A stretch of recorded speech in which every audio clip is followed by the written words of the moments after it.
eu fui atleta de karatê, na época viajava muito, e as pessoas perguntavam sobre Roraima, né? E a gente não tinha nada na internet na época, né? Falando, mostrando o estado de Roraima. Então eu me lembro de que as pessoas mandavam e-mail e eu mandava fotos via e-mail, falava um pouco sobre Roraima via e-mail.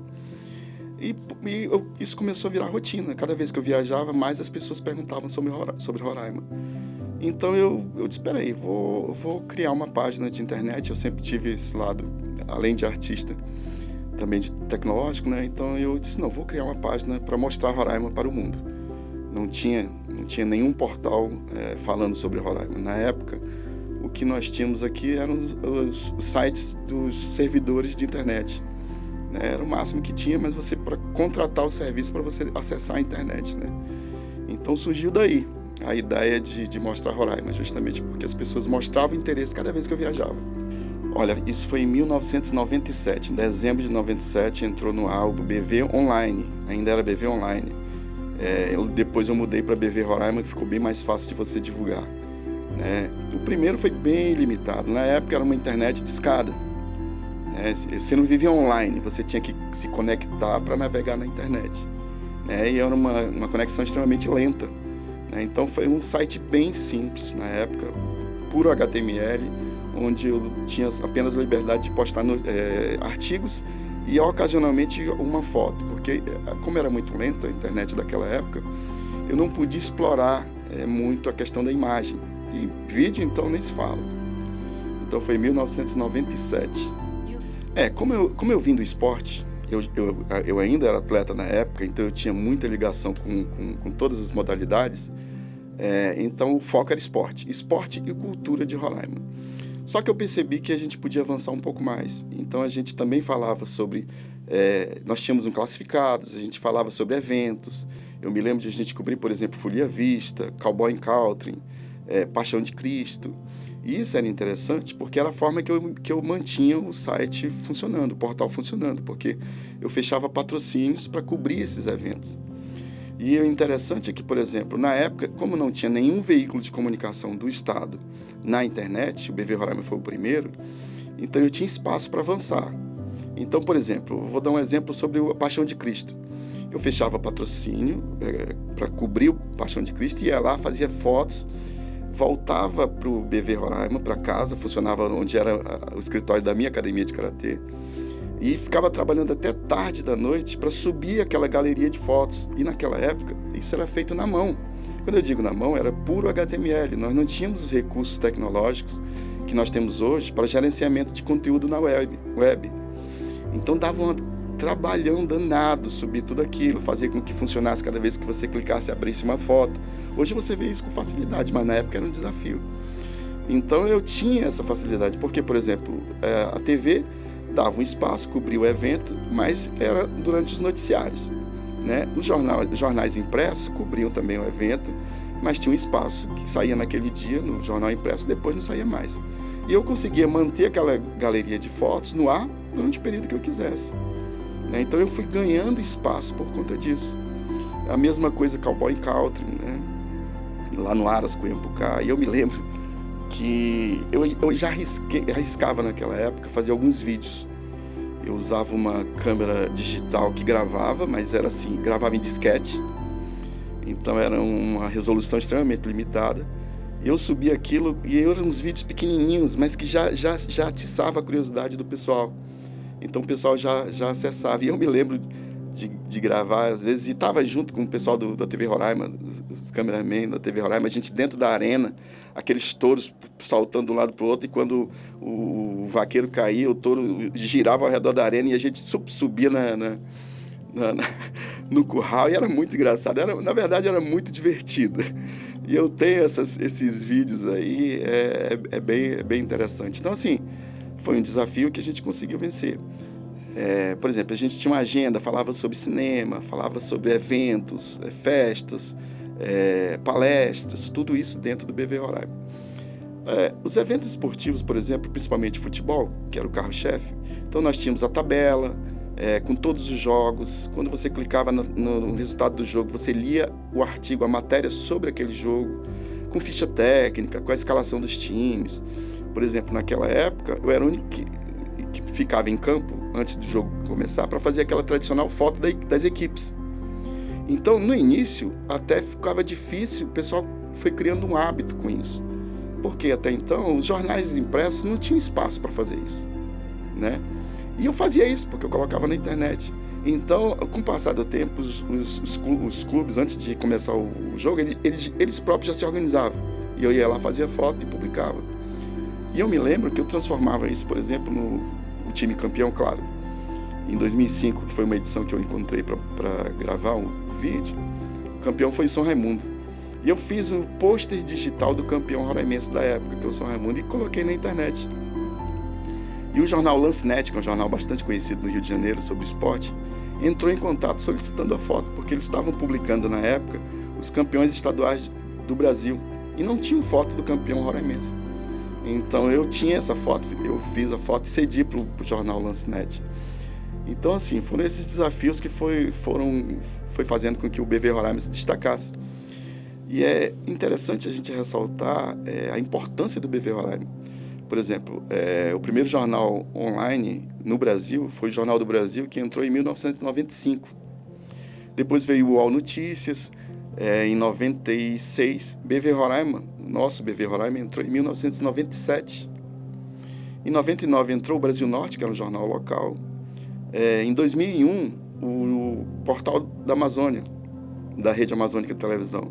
Em 2002, o jornal Folha de Boa Vista, também um jornal local, né? O G1, por exemplo, se eu não me engano, entrou em 2006. E o G1 Roraima entrou em 2013. Quer dizer, então a gente percebe o quanto que nós avançamos. O BV Roraima ficou no ar de dezembro de 97 até 2008. Nessa época eu já estava envolvido com outras questões.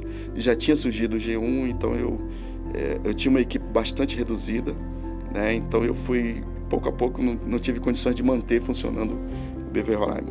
Na verdade eu consegui 2 IBEST, né? Na época era conhecido como o Oscar da internet no Brasil, e eu consegui 2002 e 2003. E foi bem legal, porque o primeiro, em 2002, eu venci disputando diretamente com a Tecnet, que era um provedor local, né? Então a gente conseguiu vencer na época. E em 2003 foi com a Folha de Boa Vista, com o jornal Folha de Boa Vista. E o legal é que por conta do BV Roraima, depois eu fui convidado a escrever esporte para a Folha de Boa Vista também, né? Me convidaram para cobrir as férias do editor de esporte da Folha, e fiquei escrevendo para a Folha de Boa Vista quase 1 ano e pouco, né? Então foi uma conquista realmente, o IBEST para o BV Roraima, e eu me sinto muito orgulhoso de fazer parte da história da comunicação de Roraima no que se refere a jornalismo online. Tem uma curiosidade, em relação às eleições. Eu tive o privilégio de participar e cobrir as primeiras eleições online, né? E eu me lembro que teve uma, eu não me recordo exatamente qual foi o ano, mas eu me lembro que eu fechei uma parceria com a Rádio Roraima, por exemplo, e na época nem todo mundo sabia baixar o programa, instalar no computador para poder seguir as eleições, o resultado das eleições, a apuração das eleições locais. Eu fiz isso, testei tudo direitinho e o resultado eu ia postando no BV Roraima. E as pessoas passaram a ver o resultado das eleições lá. Como eu fechei uma parceria com a Rádio Roraima na época, os veículos de comunicação, eles iam para frente do ginásio Hélio Campos, seguir os murais onde os fiscais iam lá e pregavam o mapa da apuração, né? E os outros veículos ficavam dali batendo a apuração. E as pessoas ficavam ligadas na rádio, né? E eu me lembro que aí nós colocamos um repórter da Rádio Roraima lá no escritório do BV Roraima. E a gente começou, só que demorou para sair a primeira parcial. Enquanto isso, os outros veículos de comunicação de rádio estavam já batendo o resultado. E eu me lembro que a gente ficou apreensivo. Poxa, será que isso vai dar certo? Será que não vai? Mas quando começaram a sair as primeiras parciais, a gente já pulou lá na frente. E aí é interessante, porque aí os outros veículos de comunicação começaram, mas como assim? Nós estamos batendo um número X e a Rádio Roraima já está lá na frente. E os caras não estão nem aqui. De onde que esses caras estão? Onde é que eles estão? E tal. E foi muito legal, porque realmente foi um diferencial enorme, essa parceria BV Roraima e Rádio Roraima. E eu me lembro que isso foi notícia nos veículos de comunicação da época, porque realmente foi um avanço tanto. Então, assim, foram algumas conquistas que nós tivemos com o BV Roraima, algumas aventuras, algumas façanhas que nós fizemos, e que hoje me deixa muito feliz de ter caminhado, feito esse caminho aí, esse desafio na internet roraimense. Que show! Muito obrigada, Fran, por você compartilhar a história e até o... Se a gente ficar aqui, tu falou do cowboy em carro, cara, eu ri, tu contou a história, eu lembrei. Isso foi, acho que 2003, 2002. Acho que 2003. Eu já tinha começado a trabalhar como repórter, eu ia fazer essas coberturas também, eu me lembrei. Eu me lembro, eu não lembro o nome dele, mas era um cinegrafista da TV Roraima, ele estava um pouquinho na minha frente, eu estava um pouquinho atrás, e eu pensei, bom, pro touro me pegar, ele pega ele primeiro, não é possível. E aí, quando e ele estava filmando empolgado e eu também. Quando o vaqueiro caiu e o touro deu a volta e veio nessa direção, eu continuei filmando. E eu me lembro que ele ficou assim, ó, na frente. O touro vai para lá, ele para cá, mas ele não largou a câmera.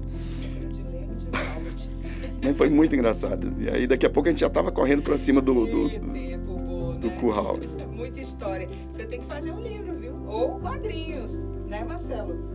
Não pode deixar morrer não, senão alguém toma esse espaço aí e diz que foi ele que fez a história. Olha, a ideia está aí lançada e eu acho que eu vou aceitar mais esse desafio, viu? Provavelmente quadrinhos, que é a minha paixão. O tempo é muito curto, com certeza a gente vai contar pequenos espaços, né? Como você sabe, não vamos poder usar na íntegra toda a tua fala, mas é porque tem muita história, tem muita coisa que merece ser destacada. Porque a gente fala assim, tô contando, eu mesmo nem me lembrava mais como funcionava essa coisa de publicar, né, uma foto, como tu falou, era tudo mesmo. Eu brinco. Tu tinha que era HTML, né? Era HTML, não tinha gerenciador de conteúdo, não tinha um sistema como tem hoje. Nós temos um sistema aqui, um CMS, né, que é um software de gerenciamento de conteúdo web. Não tinha na época. Você tinha que fazer HTML para poder a foto pular aqui na tela, você tinha que ir no código fazer ele funcionar. E eu me lembro, eu brinco com isso, porque eu fiz o Jornal Brasil Norte na internet e fechei um contrato de atualização de conteúdo. E na época, como funcionava? Eles não tinham estrutura no jornal para isso. E eu me lembro que havia uma certa resistência dos jornalistas da época, que estavam acostumados a escrever na imprensa. Como é que eu vou agora passar também a fazer isso na internet? Então, nem todos, tinha alguns que estavam resistentes àquilo ali. Então, nem todos, ao final da matéria, mandavam um e-mail para o meu escritório para eu subir aquilo para a internet. E percebendo aquela dificuldade, o dono do jornal contratou um rapaz, um jovem, responsável para, no final por exemplo, polícia, finalizou aquilo ali, ele pegava aquele conteúdo e mandava via e-mail para mim. Aí o finalizava social, pegava ele, não era o jornalista, ele simplesmente pegava, ele foi contratado para isso. Ele pegava aquele conteúdo e mandava por e-mail para o meu escritório. E eu brinco hoje, dizendo que nós que findamos inventando o web-mail, porque ele foi contratado como web-mail. Ele foi contratado apenas para pegar a notícia e mandar por e-mail. Porque, olha, observa só, meu escritório ficava a 2 quadras do Brasil Norte, que funcionava ali na Villeroy, lembra? Ficava 2 quadras dali. Só que era subida minha, né? Mas tinha vezes que simplesmente, por problema de conexão, que na época era extremamente difícil, ele não conseguia, o webmail, que eu não estou lembrando o nome dele agora, ele não conseguia se conectar para enviar a matéria para mim, que eu tinha que publicar depois que desse meia-noite. Eu não podia publicar antes, eu tinha que publicar depois de meia-noite, para amanhecer o dia, matéria nova no portal do jornal. Então, às vezes, quando ele não conseguia se conectar, e eu ficava falando, ligava para ele, meu amigo, cadê? E ele disse, eu não estou conseguindo conectar. Então, encontra uma forma de dar um jeito aí. Uma das vezes, quando eu vejo, ele chega na frente do meu escritório batendo palma, já era depois de meia-noite. Quando eu olhei, quem era ele? Era o webmail que estava vindo na bicicleta do vigia do jornal, com um disquete na mão, com as matérias para eu poder publicar.